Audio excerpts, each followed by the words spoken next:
Imagine if aliens landed on Earth tomorrow. They spent 1 week quietly observing humanity. They watched millions of people wake up to alarms before sunrise, rush through traffic, sit in front of glowing screens for 8 or 10 hours, attend meetings, answer emails, eat lunch in a hurry, drive home exhausted, scroll endlessly on their phones, fall asleep, and wake up the next morning to do it all again. After watching this routine, they ask one simple question: is this what humans were designed to do? Would we even know how to answer? Every machine we build comes with an instruction manual. A smartphone has one. A car has one. Even a microwave has one. But the most complex creation we know, the human being, arrives in this world without any instructions.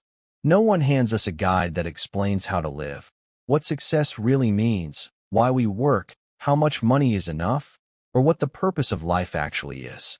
Instead, we inherit rules from the people who came before us. We are told to go to school, get good grades, find a stable job, earn money, get married, buy a house, have children, work until retirement, and hope we enjoyed the journey along the way. Most of us follow these steps without ever asking a deeper question. Were these rules created because they are the only way to live, or are they simply the systems humanity built to organize society?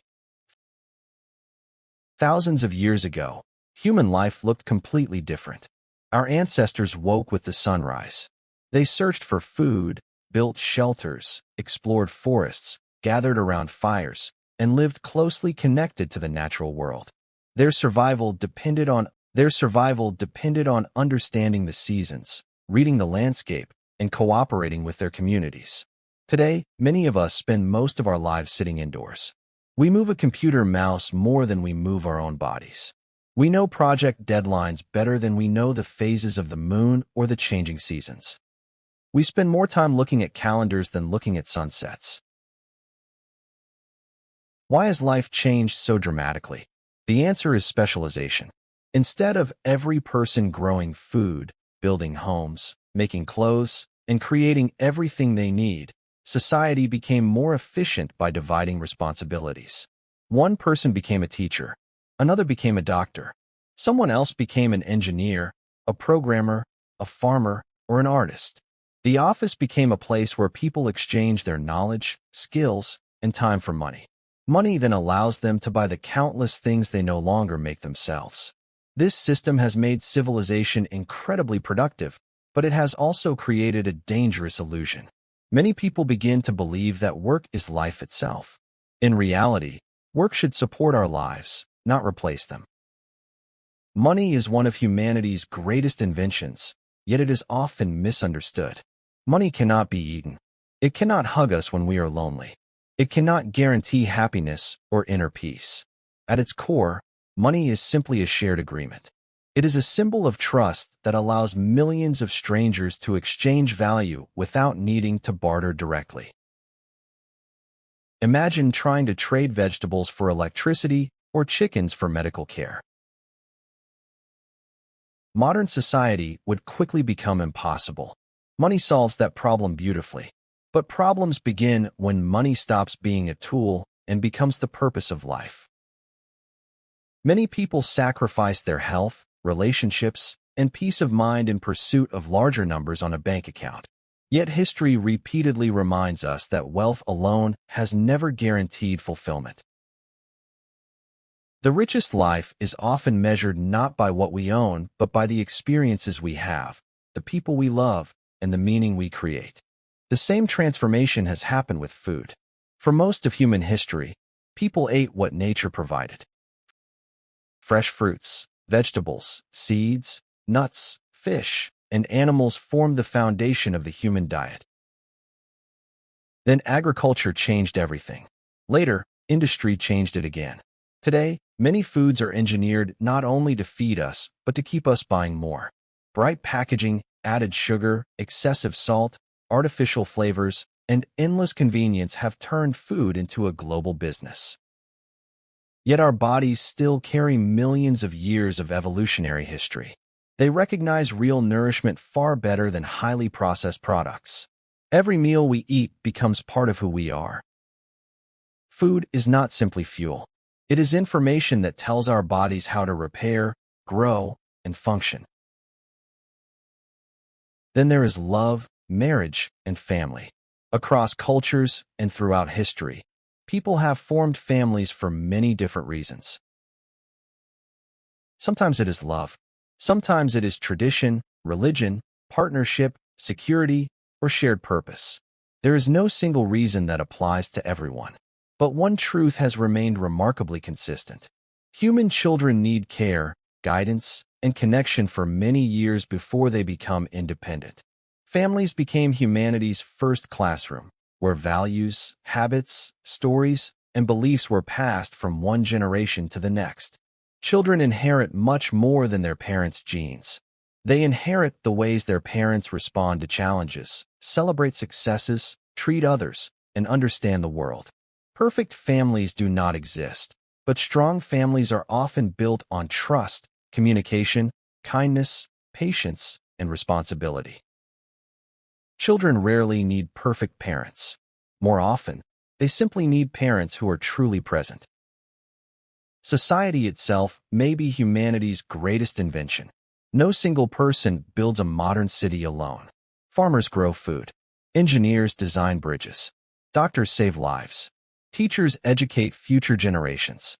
Electricians keep the lights on. Drivers transport goods across countries. Scientists push the boundaries of knowledge. Artists inspire emotions that cannot be measured. Millions of strangers cooperate every single day, trusting systems and people they may never meet. This level of cooperation is extraordinary. Yet society also creates new pressures. We compare ourselves to others. We chase status, popularity, recognition, and approval. We become so focused on asking what others think of us that we sometimes forget to ask what kind of person we truly want to become.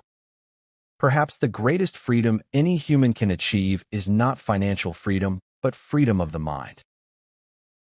Free mind is able to question old beliefs, learn continuously, admit mistakes, change opinions when presented with better evidence, and remain curious throughout life. In today's world, however, our attention has become one of the most valuable resources on Earth. Companies compete every second for our eyes, our clicks, our emotions, and our time. The longer they hold our attention, the more valuable we become to them. That means protecting your attention is no longer just a productivity skill. It is a life skill. If you do not choose what fills your mind, someone else almost certainly will.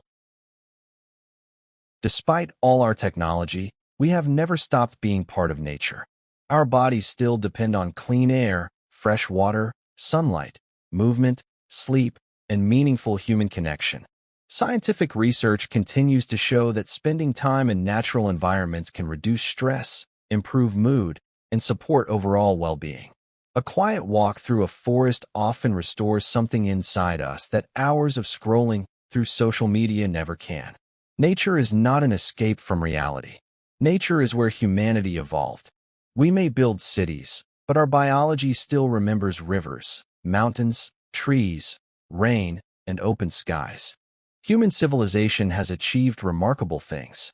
We discovered electricity, developed life-saving medicines, built the internet, explored space, created artificial intelligence, and dramatically increased life expectancy in many parts of the world.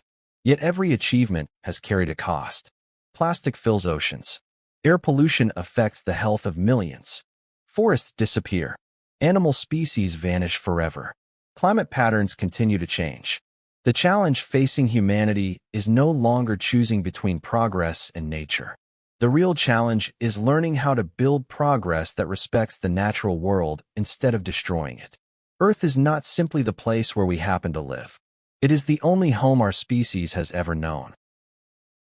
Sometimes we become so focused on our differences that we forget our similarities. We identify ourselves by our nationality, religion, language, profession, political views, or social status. Yet beneath all those labels, nearly every human being wants the same basic things. We want to feel safe. We want to love and be loved. We want our lives to matter. We want moments of joy, meaningful work, genuine friendship, and the feeling that we belong somewhere. Everything else is often just the way we organize ourselves. So what are the real rules of being human? Maybe there is no universal rulebook waiting to be discovered. But if humanity were to write one together, perhaps it would say this: take care of your body because it carries you through every experience you will ever have. Protect your mind because your thoughts shape your reality. Earn money, but never let money become your master. Work with purpose, but remember that your career is only one part of your life. Love deeply. Spend time with the people who matter. Raise children with kindness if you choose to have them. Stay curious. Continue learning.